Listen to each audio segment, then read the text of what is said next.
Welcome back to Morning Prime. Thank you so much for staying with us. As you know, we always strive to keep you informed about what's going on in Trinidad and Tobago. And we're going to talk a little bit about investments this morning with Arlene Stephen, who's the Director of Corporate Communications at the Trinidad and Tobago Securities and Exchange Commission. Welcome. Good morning. Good morning. Yes, and you know, in the weirdest way, when you think about security and then security for children, you want to know what they do. So give us something, tell us about what you do and how can persons, get involved. Okay. So the Trinidad and Tobago Securities and Exchange Commission is the regulator of the securities industry. Now, not many people know what that means. Some people are aware of the central bank and they know what they do. We are a sister regulator. So the central bank deals with the banking system. We deal with the securities industry. And when we talk about securities industry, sometimes when I do outreach sessions and I say, are you an investor? Do you know about securities? And people look at me like they don't understand. And we are not a very financially savvy or financially literate populace. So the whole focus of our department is really to educate persons so that they can make informed choices. So a simple thing like what are securities? When you say, do you know what is a bond? Mutual funds. And as you keep going deeper and deeper into it, people begin to understand, oh, that's what you're talking about. Yes. And it's not the baton and hat, not that kind of security. Exactly so. All right. And how do you go about, I know that outreach is important. Yes. How do you go about educating the public about what they can do and the wise choices that they can make? All right. So we have a multifaceted investor education program. Yes. So it can be outreach sessions, as you mentioned, where we'll actually go into schools or business places, NGOs, different groups, where we would talk to persons and explain their rights and responsibilities as investors, the things that they need to ask before they invest. Unfortunately, you always find that people do their thing and then they come afterwards when they're in trouble to ask some questions. What we try to get people to understand is if you educate yourself about these initiatives, you can then make informed decisions and reduce the possibility of a con artist calling you out of your money. True. Because you simply didn't know. Simple things like making sure that the persons are registered with the commission to do the business that they do. Some people don't even check. We have a website, and the website lists everyone who is registered and the products that are registered. So a simple thing you can do is just check. Wow. Well, since you're telling us that, can you give us like the website and all this stuff so we can also, tune in? Sure. So we can look into research. Now, we have two websites, actually. Yes. I'm very proud to say that we launched an investor education website in May of this year. That website is www.investucatett.com. And we have our corporate site, which is TTSEC.org.tt. We can give you all of the contact information, all of the brochures and everything that we do. We always list that information on it as well. Now, speaking of brochures and speaking about educational campaigns, you just recently launched, I want to get a close-up on this, if possible. This is one of your ads that was recently in the papers as part of your campaign. And this is the face of the investor. And people sometimes think, oh, when investors, they wear suits and ties. And But this is regular young man who wants to invest his money. And you say, welcome to the new face of investing. Exactly. Because you see, as you said, Zoe, a lot of people think, when they think of investing, they really think of a suit and tie, they're driving a particular high-end car, the briefcase and that kind of thing.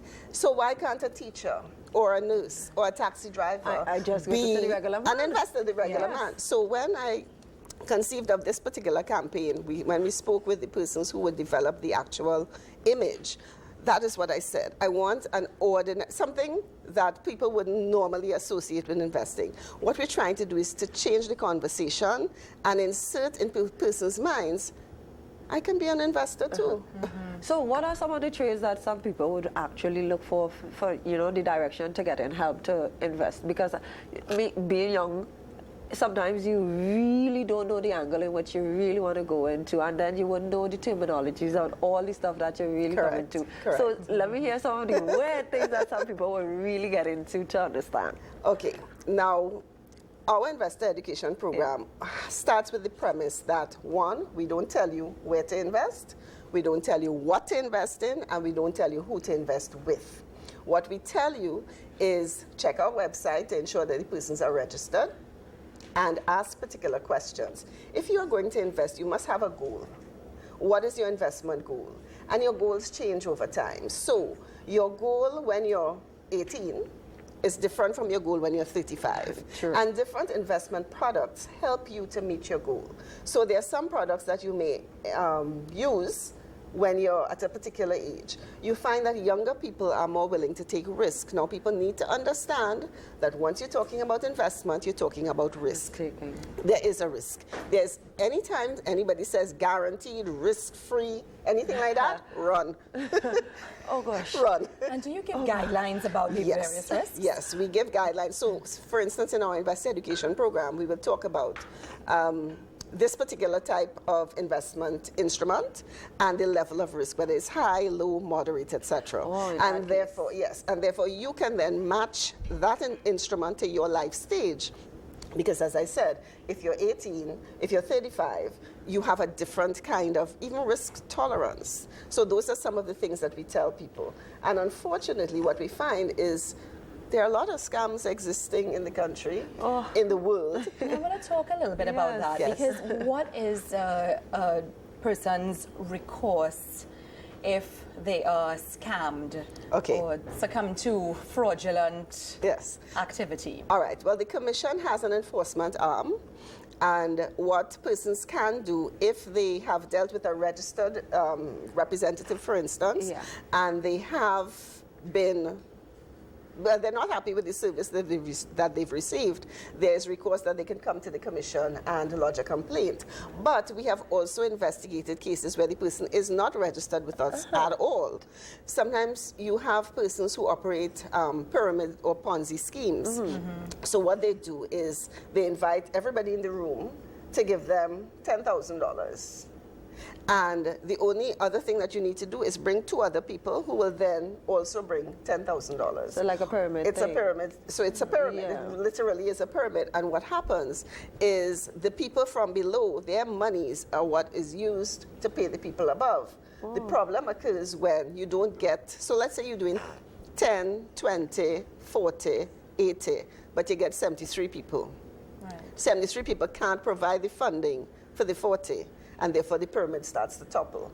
What happens is the person who is the organizer, and you're left holding the bag. We have had cases like that, and we have investigated.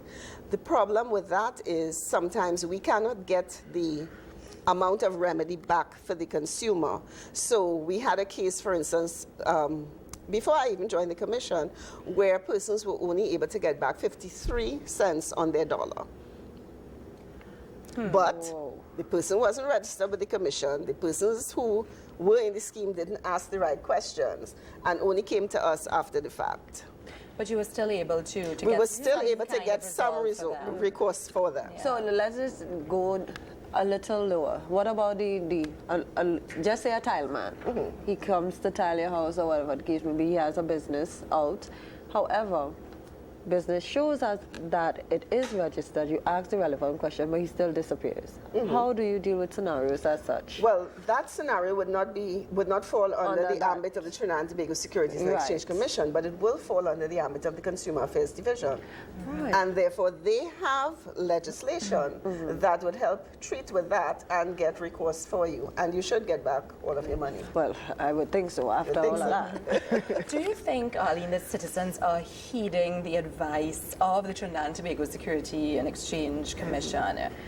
What we found is that a lot more persons are actually reaching out to us and asking for information. So we're getting out there. Some of the initiatives that we're using now, because we're trying to target a young audience. Now we target everyone, but we're trying to target a young audience because we feel if we inculcate in them the particular kinds of traits and values and the things that they need to do when they're young, they won't depart from it, as the Bible says. The educational campaign to show the ad. Exactly. So we try to appeal to the younger audience in some of our initiatives, and what we found is that they're quite receptive. We have some competitions that we do from time to time using our Facebook page. Oh yes, we have a Facebook page. Yes, and you need to divulge the number as well, because you said they call you, so you all have a hotline Yes, also. yes, Okay. we have our numbers. We have, you can call 624-2991, and you can call extension 1275. All of that information is on our brochures and stuff that, Yes. we will leave with you. And you will find that these campaigns and these competitions that we have, they appeal to the youth. And sometimes the prizes, in the first instance, we had a competition where persons won iPads. Now, the age group was Yes. 14 to 18, and they like that.